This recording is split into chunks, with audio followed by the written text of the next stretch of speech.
Hello everyone, আসসালামু আলাইকুম, good morning. কি অবস্থা সবার? Hope you are all are doing fine. Welcome back to my channel Humaira and Sadia. New একটি ব্লগ দেখার জন্য সবাইকে ওয়েলকাম। কাছে দূরে দেশ এবং দেশের বাইরে যে যে প্রান্ত থেকে আমার আজকের ব্লগটি দেখছেন, আই হোপ সবাই ভালো আছেন, সুস্থ আছেন। আমরাও ভালো আছি আলহামদুলিল্লাহ। তো আজকে আমি একদম ব্রেকফাস্ট থেকেই শুরু করেছি। তো ভালো লাগবে আজকের ব্লগটি। আমি ব্রেকফাস্টে যা যা রেখেছি সব কিছুই আপনারা দেখতে পাচ্ছেন। 2টা ডিম রেখেছি, একটা কলা রেখেছি ছোটো সাইজের, একটা আপেল রেখেছি ছোটো সাইজের।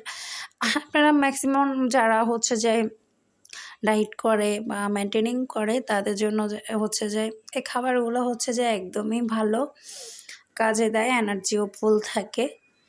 তা আমাদের হচ্ছে যে ব্যাটারি চার্জের মতো। তো আমাদের এই খাবারগুলো খেতে হবে প্রতিদিনই। আমাদের খাবারের মধ্যে লিস্টের মধ্যে আমাদের এগুলা রাখতে হবে।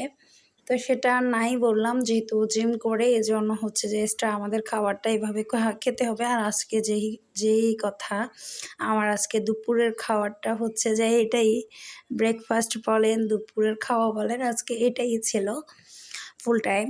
তো আলহামদুলিল্লাহ খুব ভালো সময় যায়। আর হচ্ছে যে যেহেতু আমি রাতে একটু অন্য টাইপের খাবার খাবো, এই জন্য যদিও খাই ফেলি এত লোভনীয় জিনিস, এত লোভনীয় কিছু আমরা না খেয়ে থাকতে পারি না। তারপরে হচ্ছে যে ট্রাই করি যে একটু একটু কম খাওয়ার, বা একটু মানুষে বলে না একটু লবণ হয়েছে কিনা টেস্ট করে দেখার জন্য। তো ওরকমই দেখা হয় আর কি। তারপরেও ভয় লাগে। তো আজকে দুপুরে যা যা রান্না করেছে সেটাও একটু দেখিয়ে দিচ্ছি আপনাদেরকে। আর হচ্ছে করলা ভাজাটা আমার জন্য রয়ে গেছে, আমি করতেছিলাম। আম্মুরা চলে গেছে অলরেডি। আমার আম্মু হচ্ছে যে আম্মু আব্বু বেশিরভাগ যারা আমার আগের ব্লগগুলো দেখেছেন তারা অবশ্যই জানেন আমার আম্মু হচ্ছে যে আব্বু দুজনেই হচ্ছে বাইরে যেতে হয়, প্রতিদিনই হচ্ছে যে থেরাপি দিতে হয়।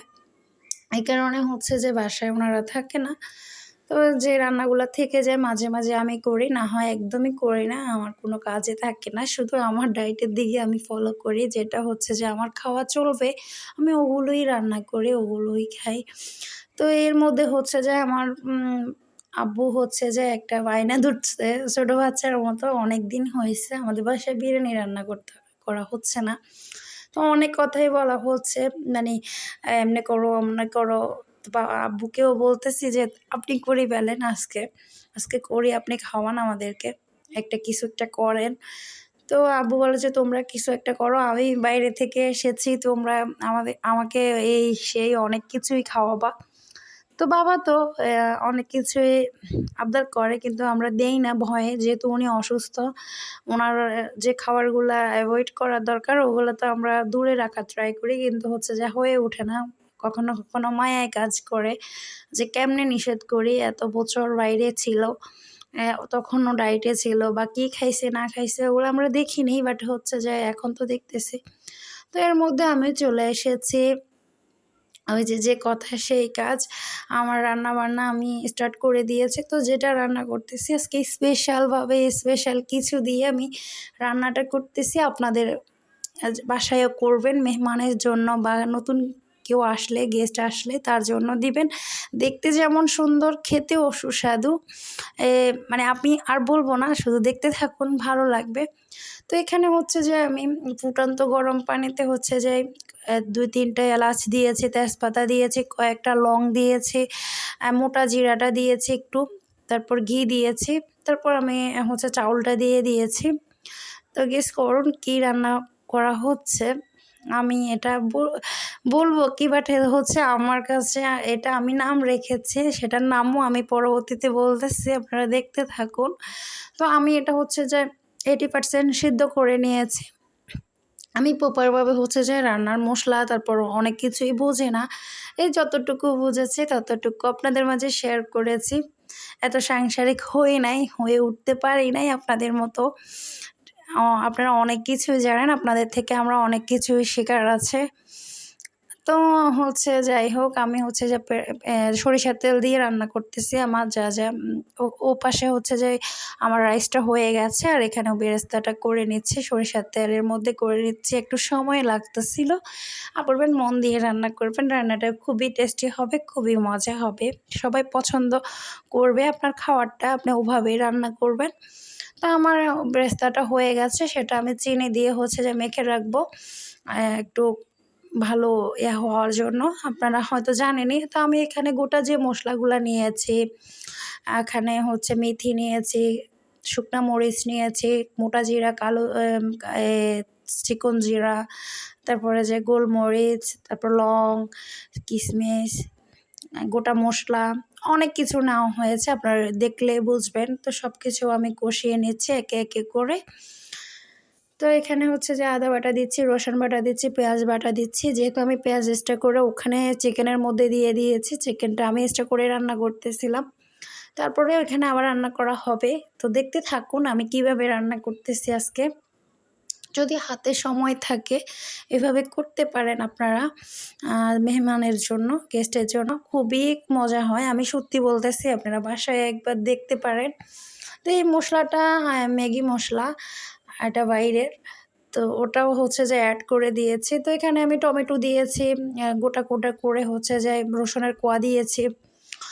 সব কিছু ভালো করে হচ্ছে কষিয়ে নিচ্ছি আমি, যে কাঁচা যে একটা ফ্লেভার থাকে না, ওটা যে চলে যাওয়ার জন্য কষিয়ে নিচ্ছি তেলের মধ্যে। আর যে মশলাটা দিয়েছি ওটা তো একটু গোটা টাইপের থাকে, তো এটা একটু থেতো করে নেওয়াই ভালো, বা পানিতে গুলিয়ে নেওয়াই ভালো। বাট আমি নিই নাই, আমি এভাবেই দিয়ে দিই, যার কারণ হচ্ছে যে গুলে যায় এটা, আবার এত প্যারা। যাই হোক, আমি বাসায় যেগুলা সচরাচর মানে হাতের কাছে থাকে ওগুলো দিয়ে আপনারা করে ফেলতে পারেন। আর এগুলো আপনাদের মানে রান্নাঘরে কিন্তু এগুলো থাকেই। তো আমি ওটাও দেখিয়ে দিচ্ছি। আমি চিনি দিয়ে হচ্ছে যে বেরেস্তাটা একটু মেখে নিয়েছি। তো এখানে একটু সয়া সস দিচ্ছি, তারপরে সস দিব ১ টেবিল চামচ থেকে একটু বেশি দেব। আর সয়া সসও আমি সেম দিয়েছি। তো এগুলো ভালো করে কষিয়ে নেব, আর দেখতে থাকুন। আমি এক্সট্রা কোনো এখানে মশলা দিচ্ছি না, যেহেতু আমি চিকেনের মধ্যে মশলা দিয়েছি। মানে কম মশলা ইউজ করেছি আমি। আপনারাও চেষ্টা করবেন। আর আমার এখানে চিকেন আছে হচ্ছে যে 1/2 কিলোর মতো, আর হচ্ছে যে এ ভাতও হচ্ছে যে কিলো থেকে একদমই কম হবে, এত বেশি না, দেখে বুঝবেন আপনারা। তারপর হচ্ছে আমি লবণটা দিয়ে দিয়েছি। এখানে লবণটা একটু কম দেওয়ার চেষ্টা করবেন। একটু চিনিও, যদি আপনারা খাওয়ার টেস্ট যদি বাড়াতে চান তাহলে একটু চিনি দিবেন। এভাবে করে রান্না করলে হয় কি, মন দিয়ে রান্না করবেন। হাতের কাছে কিন্তু সবই আছে। আমাদের এই খাবারগুলা যে সবসময় থাকে রান্নার জন্য। তো এইজন্য হচ্ছে যে আমি যা যা ছিল আমার হাতের কাছে আমি সব দিয়েছি। তো এখানে আমি সবকিছু চিকেনগুলো আবার ওই যে একপাশে রান্না করছিলাম ওগুলো হচ্ছে দিয়ে দিয়েছি। কষানোর পরে একদম ঝোলটা একদম মাখা, মাখা করে ফেলেছি। আর একটু যাবে। তো এর ফাঁকে হচ্ছে যে আমি রাইসটা, ওটা দেখানো হয়নি। আমি রাইসটা হচ্ছে যে একটু করে নিচ্ছি, ঝরঝরা করে নিচ্ছি। কিন্তু বসে যাবে যেহেতু যে আমি একটু দেখাচ্ছি আপনাদেরকে। তো আমি এটা দিয়ে দিব। একটু ঝরঝরা করে দিয়ে যাচ্ছি যে কেমন ঝরঝরা হয়েছে। আপনারা ঘিটা হচ্ছে যে মাস্ট, ঘিটা আপনি দিতেই হবে। আড়ঙের যে ঘিটা দিবেন অন্যরকম ফ্লেভার আসে। আলহামদুলিল্লাহ আমি এভাবে করি। তো আমি একটু মানে কাঁচামরিচ একটু করে একটু হালকা করে কেটে আমি দিয়ে দিচ্ছি। এটা সিদ্ধ হয়ে যাবে যেহেতু আমি একটু বাফে দিব। তো এইজন্য হচ্ছে যে একটা লেয়ার বসিয়ে দিয়েছি রাইসটার।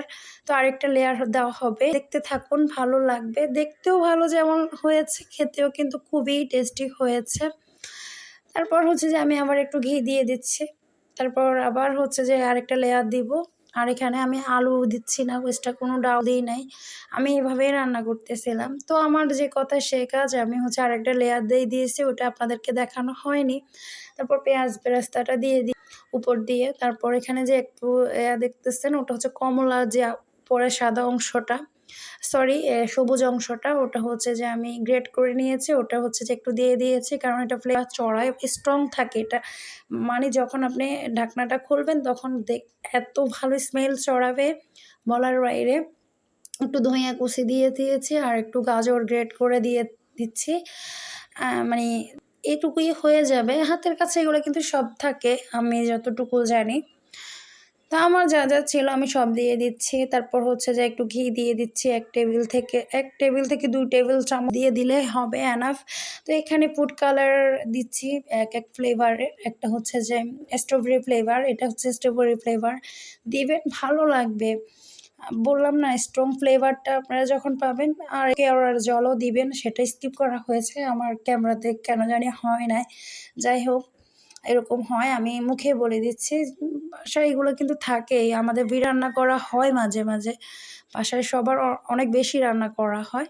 তো আমি এখানে গ্রিন কালারটা একটু ইয়েলো কালার, রেড কালার সব মিলে একটু কালার দিচ্ছি। দেখতে যেন ভালো লাগে। যখন আমি দেখাবো তখন আপনারা দেখেই বুঝতে পারবেন।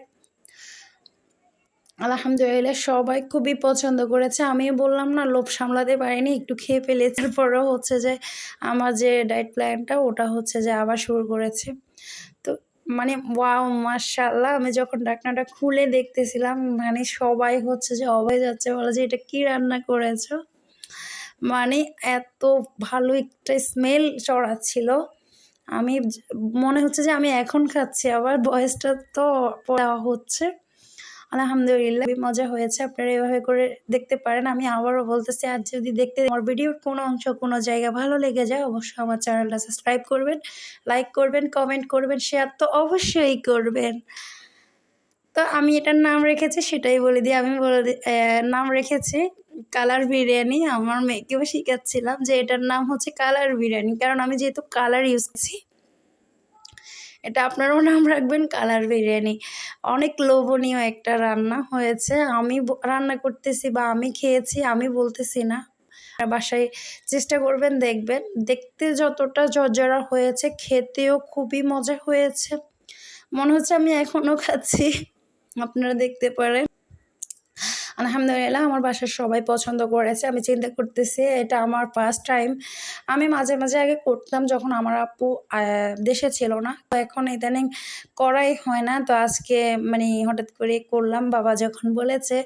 তো এইজন্য হচ্ছে যে বাবার মনের মতো করে যেন করতে পারি। দেখেন খুব সুন্দর লাগতেছে, যেমন খেতে তেমন। যদি খাওয়াটা আপনার দেখতে ভালো না লাগে, খেতে কেমনে ভালো লাগবে? ওইটাই হচ্ছে যে মেইন পয়েন্ট। তো যাই হোক আমার হচ্ছে যে ডিনারে খাওয়ার ছিল সালাদ, একটা শসা নিয়েছি ছোট সাইজের, তারপর হচ্ছে যে একটা আপেল নিয়েছি, তারপর দই নিয়েছি আর নিয়েছি। আমার এটাই খাবার, কারণ আমি বিরিয়ানি অল্প একটু খেয়েছি, কারণ যেহেতু আমার ডায়েটটা এখন প্রপারভাবে চলতেছে। তো আমার ডায়েটটা আমি ভাঙলে হচ্ছে যে আমার সমস্যা। তো আমি আবার ৩ দিন হচ্ছে যে ওয়েট করতে হবে। তো এর কারণে হচ্ছে একটু খেয়েছি। তারপর আবার বাসায় কিন্তু ব্যায়ামও করে ফেলেছি। আপনারাও এরকম চেষ্টা করেন, মানে যারা একটু খেতে চাচ্ছেন যে এরকম কিছু, তাহলে এভাবে ব্যায়াম করে ফেলবেন। তাহলে হচ্ছে সমস্যা হবে না। তো আজকের ব্লগটি কেমন হচ্ছে অবশ্যই, অবশ্যই আমার এই কমেন্টের মাধ্যমে জানাবেন। আর বিশেষ করে আজকে বিরিয়ানিটা কেমন লেগেছে সেটা তো অবশ্যই জানাবেন। কালার বিরিয়ানি, আমি এটার রেসিপি আরও প্রপারভাবে দেওয়ার ট্রাই করব ইনশাআল্লাহ। আমি এটা আমি কখনো কারো কুকিং চ্যানেল ওরকম আগে দেখতাম না। ইদানিং হচ্ছে যে আমার চ্যানেলে কিন্তু অনেক আপুরা আছে কুকিংয়ের। তো ওনাদের ওখান থেকে দেখে এখানে আমার ছোট মেয়েটার মানে আমার মেয়ের হচ্ছে কিছু ক্লিপ জমে গেছিলো। তো ওটা দেখালাম, ওর হাঁটা স্মৃতির অংশ হিসেবে রেখে দিলাম। So that's all for the today. Thanks for the watching everyone. Allah Hafiz.